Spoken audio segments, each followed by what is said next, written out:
Want help to grow your business? Download BRiN, the world's first business advisor in your pocket. To find out more, visit BRiN.ai or search the App Store today.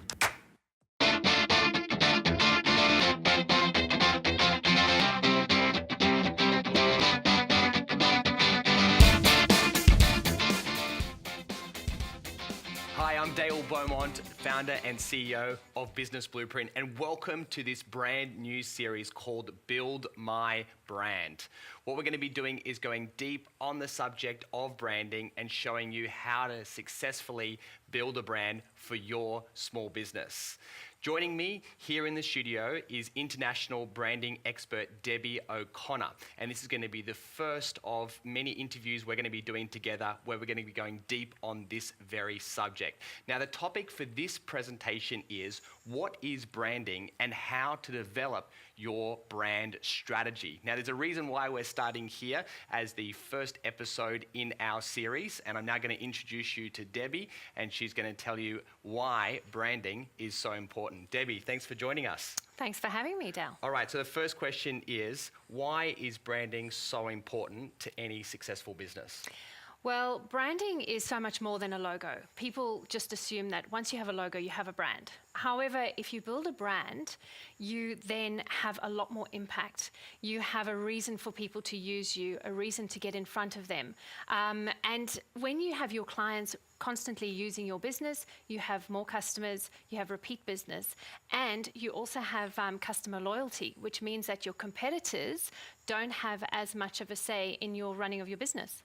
All right, now we're going to talk in more detail about what branding is, but I want to know, where did your passion for branding begin? Where were you, and when did you start getting excited about branding? Yeah, look, I grew up in apartheid South Africa, and we had a lot of sanctions placed on us, so we didn't have a lot of brands in our space when I was growing up. So, you know, I'm one of the few people that it was in my 20s until I actually tasted a Big Mac or a Pepsi. But the brands that were part of South Africa at the time were KFC and Coca-Cola, and they still have a really big presence in South Africa today. So I never grew up with the brands, and it was only until I went to London after I studied graphic design, which actually my interest lay more in the packaging side of things. I was very interested in packaging. But when I got to London, I was then bombarded with all these amazing brands. And it took a while for me to sift through them and figure out which ones were aligned with me, which ones I wanted to actually buy into. And that made me question about branding and sort of trying to understand why certain brands appeal to people and why other brands don't. So how did you get into it as a career? Did you start off as a graphic designer and just sort of grew and expanded your skills from there? How did you make that transition into what's now your full-time career? Yeah, absolutely. So I studied graphic design at university, which meant I studied industrial psychology and, you know, a couple of extra subjects, marketing. So it wasn't just about design elements. We were looking at the bigger picture. So when it came to actually getting into design, you know, a lot of people think that, as you say, your logo is your brand. But when you delve in a lot further, you find as a graphic designer, you are actually solving so many problems much bigger than simply coming up with a logo. You know, all the elements that you have to look at. And so I made a conscious decision that I wanted to be the kind of designer that looked at the big picture, rather than just simply saying to a client, what's your favorite color? Yeah, we'll put that in your logo. Rather looking, well, what is the brand and what is the best color to represent that? And what are the best messages, and taking it one step further. So we are going to talk more about this later on, which is looking at it from a strategy point of view. Even though you're a graphic designer, not all graphic designers are branding specialists, are they? There's a big difference. Do you just want to talk quickly about that? Yeah, there are big differences there. So you get do-it designers that simply do the design that they ask to do.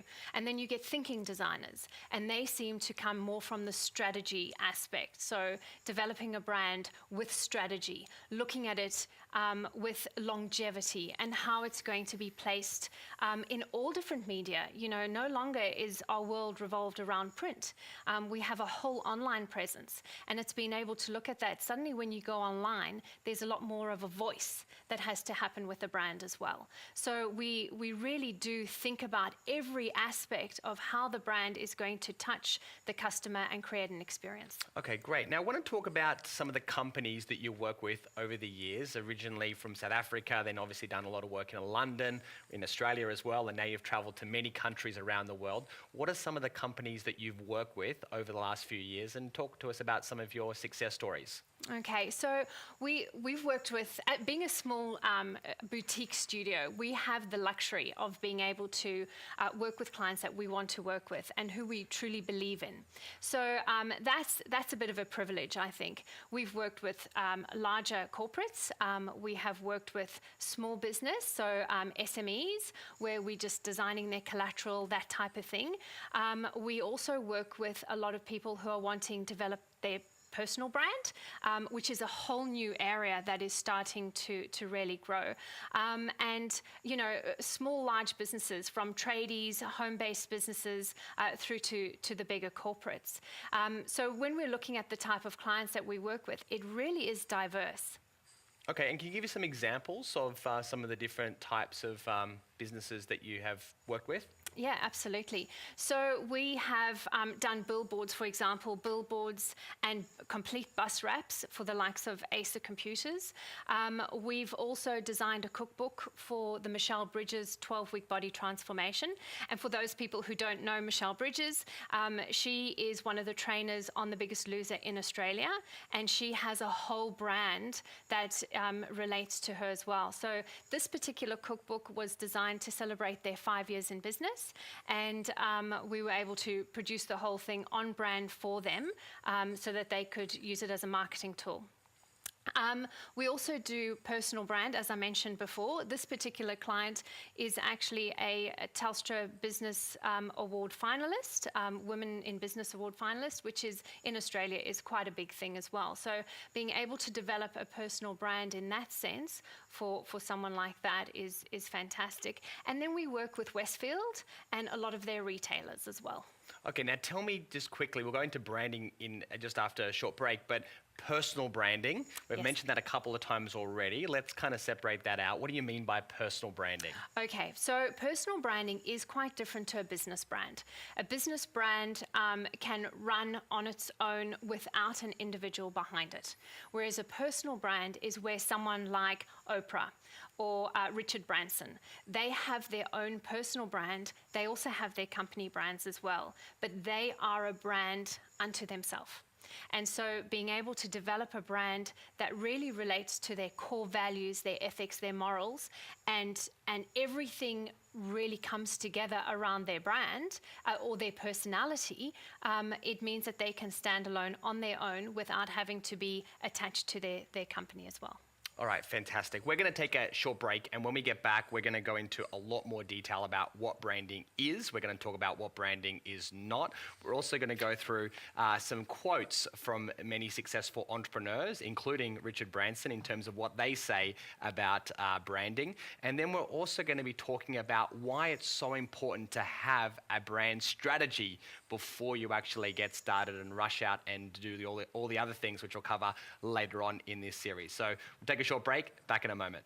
Welcome back to Build My Brand. We're talking with Debbie O'Connor, and before we get into this part of the interview, we're going to talk about what branding is, what it's not, and also why it's important for your business. We're just going to look at some transformations, some before and after photos, so you can see the difference that just some branding can make. And then we're also going to talk about the strategy behind some of these a little bit later on. So Debbie, talk us through some of the before and afters that we see here. Yeah, so with this particular company, Appalachian Log Homes, these homes are traditionally built in Canada, and they have a really warm sense of feeling to it. So we actually had the company come to us. This was their website site. As you can see, their logo really is a little bit on the ordinary side. Their colors really don't entice you to want to use the company. And it is upmarket. So they're trying to sell these upmarket, expensive log homes, yet their look is far from that. So people don't really align their brand with their product.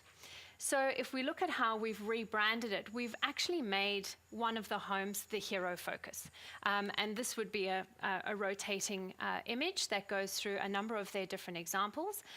We've really streamlined and simplified the logo so that it is very easy for people to look at and recognize, and just keep it clean and simple. The other colors that we've used as well, instead of going with the brown, which actually landed up looking really dirty, we changed that and we've gone for the leafy look. So the greens that you would find within the forestry and the log home. So it's a big difference compared to what it was before. This particular company, Choice Conferencing, they pretty much find conference venues. So it's free to the customer to use their service. Everything is completely free. But they were finding they weren't getting any leverage. So when we looked at it, we realized that their colors were too harsh with what they were trying to provide. They wanted a friendlier service. So we rebranded them, once again showcasing the venues that they actually could provide for their customers, and coming up with a logo that showed that there was just a little bit more continuity happening with the business, and using colors that were a lot friendlier and a lot more approachable. In this example, we have a veterinary hospital. You can see it looks like a stock standard style. It's a little bit boring. They've used the standard missionary blue type of thing. And there really isn't anything that is enticing you to bring your pet. So when we did their brand personalities, which we will go through later, we found out that they have an innocent personality, which means that it's quite trusting and honest. And they wanted to bring that across. So we completely changed their look. We've used colors that are a little bit left of center. They're not used in the industry very much. And the whole "we love your pet," it's just a really simple message that they're trying to get across. So we were able to brand them with a whole entire new look, and the effect has been amazing. Fantastic. All right, let's now get into it. What is branding and how would you describe it to someone? Okay, branding is a tricky one to describe to people because everybody assumes that the business is the storyteller, the one who says what the brand is going to be. So actually, branding started long before branding was applied to businesses and products. It actually started back with the farmers, and they would brand their cattle or brand their sheep with their particular symbol to let everybody know what belonged to them. And the same thing goes, imagine that the consumer is the farmer and the brand are the sheep or the cattle. And the consumer is putting their stamp on it saying, I want to be part of this. This is what I believe your values and morals are, and I'm going to align with that. So branding is a little bit of a switch from what people actually think it is to the reality of what branding is. So you're saying it's not something that's necessarily dictated by the company. They might have an influence, but it's really what does the customer ultimately label you as?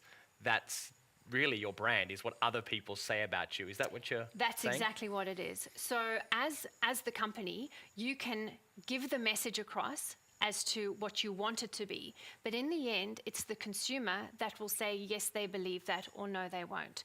So if you're giving across one particular message, but you're doing something else, it will really badly damage your brand. Because the consumer's going to go, well, no, that doesn't align with what your message is. I believe this is your message. So this is what I'm going to say your brand is to me.